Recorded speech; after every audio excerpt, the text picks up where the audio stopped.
ચાલો મિત્રો, આજે આરકે રસોઈ ઘરમાં આપનું સ્વાગત છે. તો આજે આપણે બનાવશું સિંગ પાક.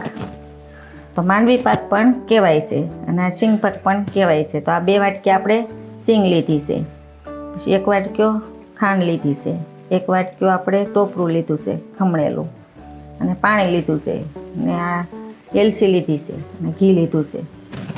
તો સૌ પ્રથમ આપણે સિંગને શેકી લઈશું. શેકીને અને ઉપરની આ ફોફા કાઢી લઈશું. તો ચાલો આપણે હવે શેકવા ગેસ શરૂ કરી લઈએ.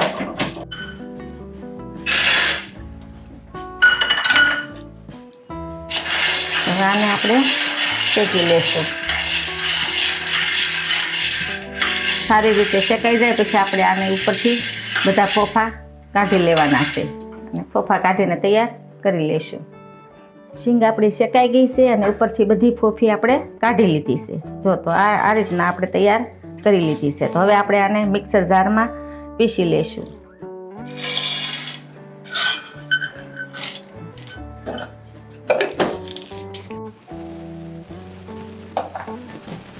આવી રીતના આપણે પીસી લેવાની છે. બહુ ફાઇન પાવડર નથી કરવાનો, આવી થોડી કણી કણી જેખું પીસવાનું છે. તો આ રીતના આપણે બધી સિંગ પીસીને તૈયાર કરી લઈશું. બધી સિંગ પીસાઈને તૈયાર થઈ ગઈ છે. તો આની અંદર આપણે ટોપરું એડ કરવાનું છે. તો ટોપરું આપણે થોડુંક શેકી લઈશું. ગેસ શરૂ કરી તવી મૂકી દીધી છે. હવે આપણે ટોપરું થોડુંક શેકી લઈશું.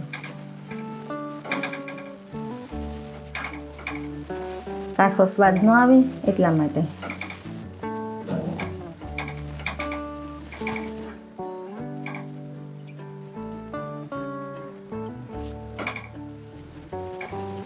એલચી પણ આપણે ખાંડ સાથે પીસી લીધી છે મિક્સર જારમાં. તો આપણે સાહણીની અંદર છેલ્લે એડ કરશું.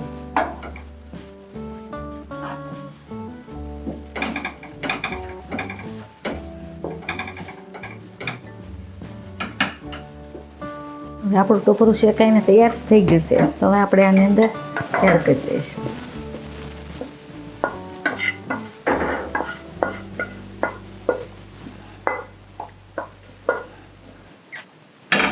તો આને આપણે સારી રીતે મિક્સ કરી દઈશું.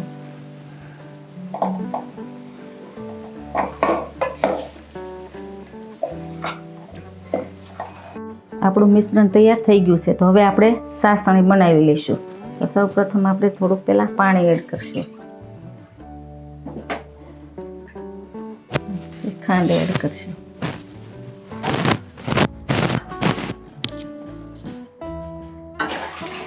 ખાંડ ડૂબે એટલું આપણે પાણી નાખવાનું છે, ઝાઝું નથી નાખવાનું. હવે આને આપણે હલાવતો જવાનું છે.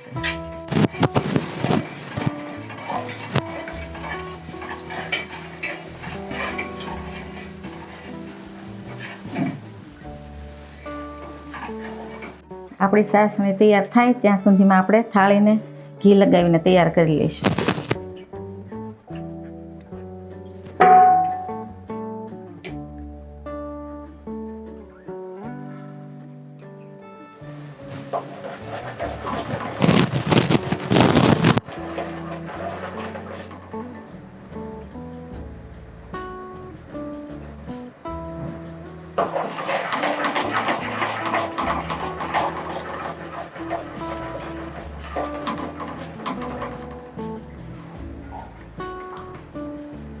આપણે એલચી પીસી હતી તે આપણે નાખી દઈશું, હલાવી લઈશું.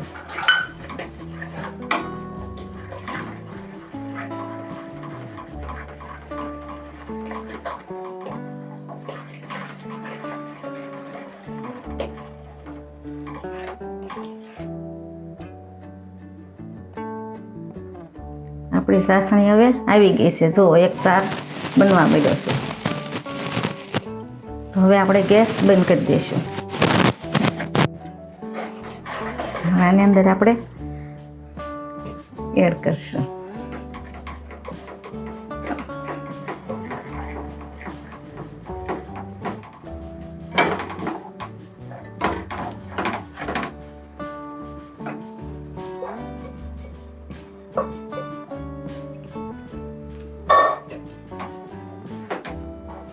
ઘી હતું તે પણ આપણે અંદર નાખી દઈશું.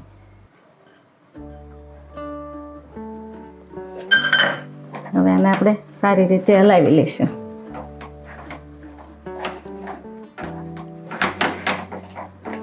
હવે ગેસ બંધ કરીને નીચે ઉતારી લઈશું.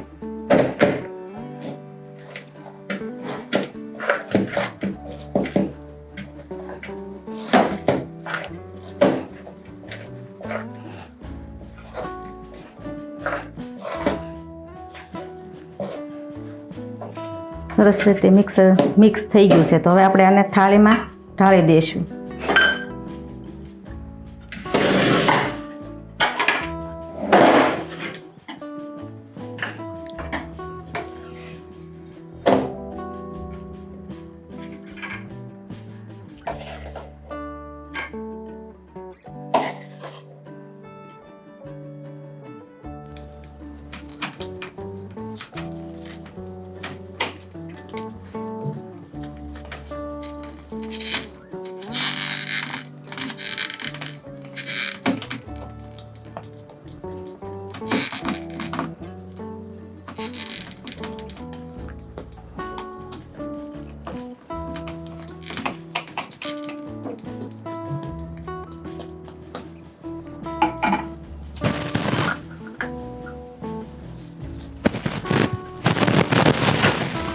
ગાંઠિયા ઉપર ઘી લગાવી અને આમ પાલક કરી દેવાનું છે.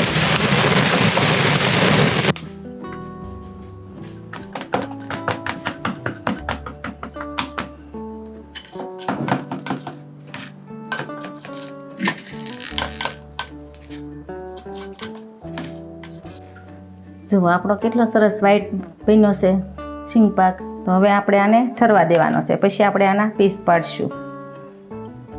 આપણે હવે પીસ પાડી લીધા છે, તો હવે આપણે સર્વ કરશું.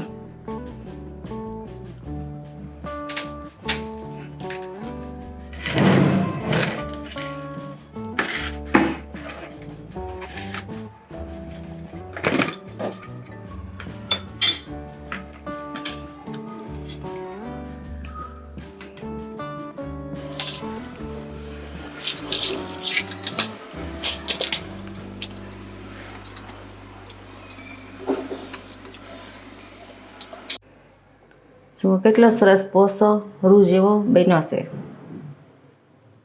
આ રેસીપી જો તમને ગમી હોય તો લાઈક કરજો, શેર કરજો અને કોમેન્ટ કરજો. હવે મળશું નવા વિડીયોમાં નવી રેસીપી સાથે.